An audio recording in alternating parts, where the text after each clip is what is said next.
And welcome everybody, Brother Goodwin here, Processing the Spotlight. This is an update for our upcoming show this week. I want to let you know that the show will not be on YouTube again this week, because for obvious reasons that you understand the certain things you can't talk about in America anymore.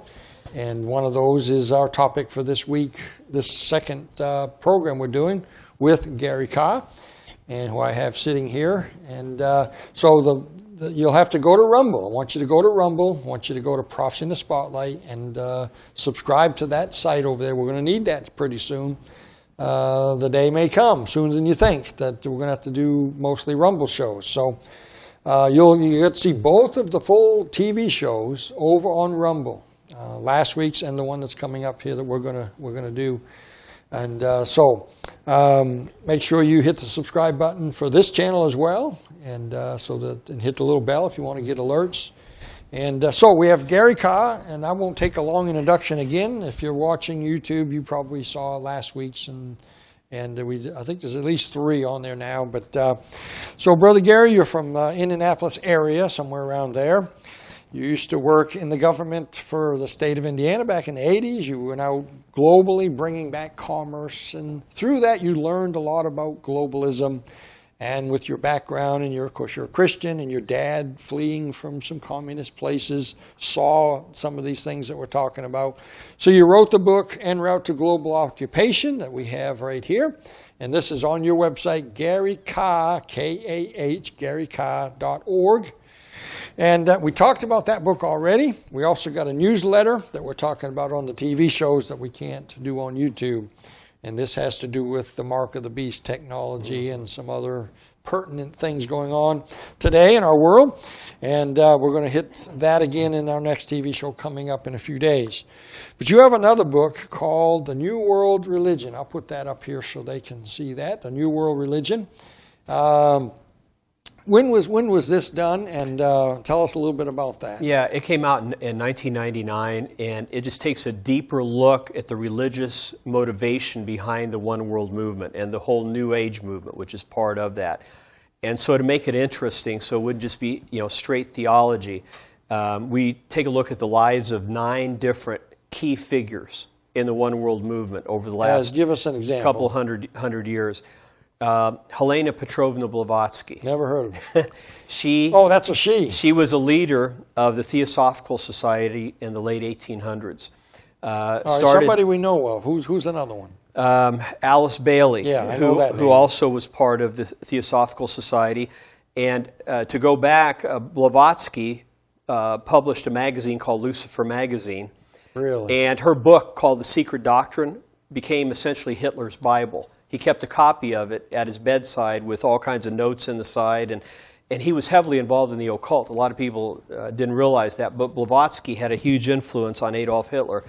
Alice Bailey came along a little later, and in 1921 or 1922 founded a publishing company called Lucifer Publishing Company in New York City. Then 2 years later, smartly on her part, changed the name to Lucis Trust. That organization still exists today, but most people don't realize it started out as Lucifer Publishing Company. Alice Bailey had her own spirit guide. She'd go into a room, go into an altered state of consciousness, a trance, come out 3 or 4 days later with a 300 or 400 page book totally done through automatic writing. She was literally in touch with the demonic realm. Wow. And these are the occult classics of today that people are going back into occult bookstores, even mainstream bookstores carry many of her books now or order them. And she died shortly after World War II, but again, a lot of her writings to this day carry a lot of weight. And so those are 2 of the people that we cover in that book. We also touch on Mikhail Gorbachev because he played a huge role in all of this during the 80s and 90s behind the scenes. He was one of the first people in on the whole climate change, global warming thing. He and Al Gore and Stephen Rockefeller and Prince Charles and Maurice Strong from Canada all were involved in helping to draft the Earth Charter, to pull together this document that would set the tempo for the future of the climate change movement. And some of these people are involved in the New Age movement, the religious side of things.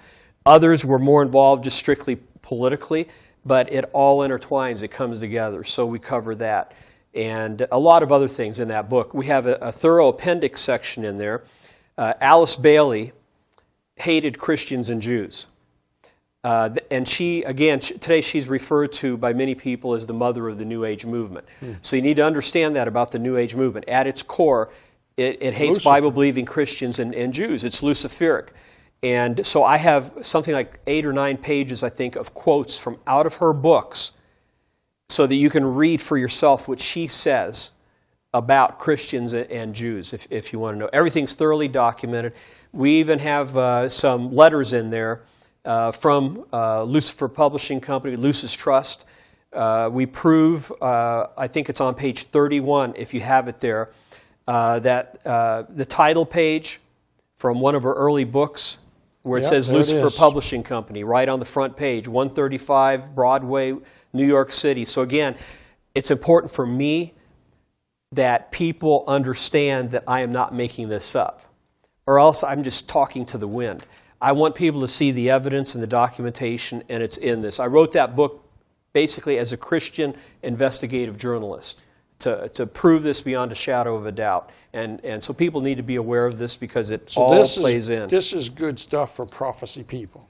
Absolutely. Yeah, absolutely. Because this gives the religion behind it. That's right. And that religion's all going to be dwarfed into one when the Antichrist shows up and the false prophet. We really explain the interfaith movement in there and where all of this is going and who the main players are. I just noticed a foreword by Grant Jeffrey. Yeah.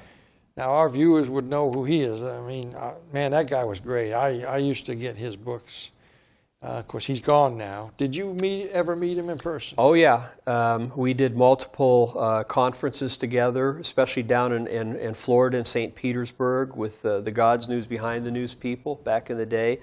And I was the new kid on the block way back then. You know, a lot of the speakers were twice my age and kind of brought me under their wings. But Grant and I got to be friends, and when he had an opportunity to publish that book, he said, let me know when you're done, and I want to help you on that. And so it was actually printed in Canada, which, of course, most people know Grant was a Canadian. Yep. And, and he went to be with the Lord a few years back. But thank the Lord he helped me to get that book out. He was way beyond some of the folks. I mean, the technology stuff that he wrote about, amazing. I think he helped influence, if I remember right, the DVD called Shadow Government. Yeah. And I was in that. I was one of about 10 different people they interviewed in that documentary. Well, I'm pretty sure it made the rounds. It's on Netflix now. We had some friends watched it the other night and said, "Hey, I saw you on this documentary." I said, "What documentary?" And they said, "Shadow Government." It's on Netflix now. Well, I think he had a book by that title. I think you're right. Yeah. And then I think he produced or helped at least in producing the DVD. Maybe one of the last that. ones. I seem to remember that book being pretty interesting. Yeah. I think Cloud 10 Pictures did Shadow Government, if I remember right, didn't it? Yeah. Mm-hmm. So, well, interesting. A lot has happened since then. So, brother, where are we on the clock? Where are we on the timeline of the end times, in your opinion? If God allowed it, if He didn't intervene, we could be within a couple of years of all of this completely coming to fruition. And we see how fast it's going right now. And I can only speak to this country. In this country, the current administration is really pushing forward as fast as they can because they have another 14 months or so where the Senate, the House, the presidency, every major center of power now is more or less being controlled by people that are more and more far left that have an incentive to bring in this socialistic / Marxist progressive agenda.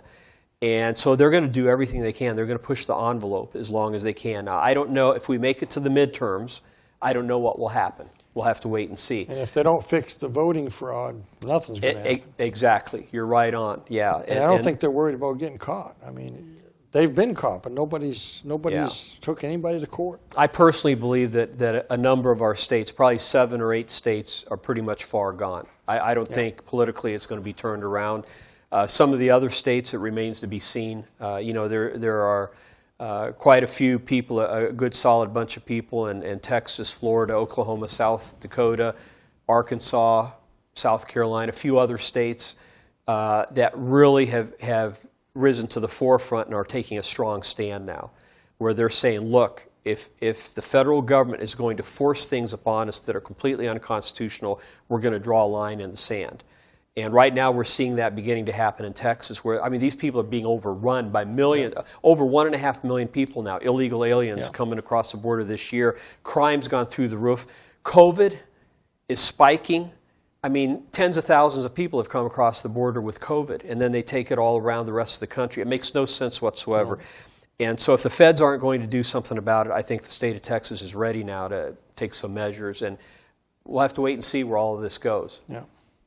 Well, Brother Gary, we'll cut her off there because you and I got a TV show to do. That's right. And this will be number 2. Folks, you can go to his website, Gary Kah, that's K-A-H, you'll see it on the screen, .org, and you can get his books. He's got 2 books there you can order. There's a newsletter you can sign up for. I highly recommend you get that. And there's also a phone number you can reach him by. Rex will put that up for you as well. You want to give that phone number? Yes, 317-290-4673. I'm looking at his wife. She's nodding. He got it. Yeah. Again, 317-290-HOPE. Okay. And so if, you can go to the website, but if you're not able to do internet and you want to call that number, you can leave a message. They'll get back with you sometime during the next millennium, right? Yeah, good stuff. Make sure you hit the subscribe button down there. Don't forget, go to Rumble. You got to get on Rumble to see the 2 TV shows. And if you're not watching us on CTN, you need to get over to Rumble to watch the 2 shows.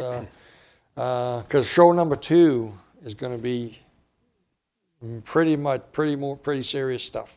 The reason what's going on that we can't discuss on here. So, okay, well, on that note, we'll get off of here. Am I forgetting anything? Oh, the donation package. We got a new donation package on the website, Prophecy in the Spotlight. Rex will put that up for you.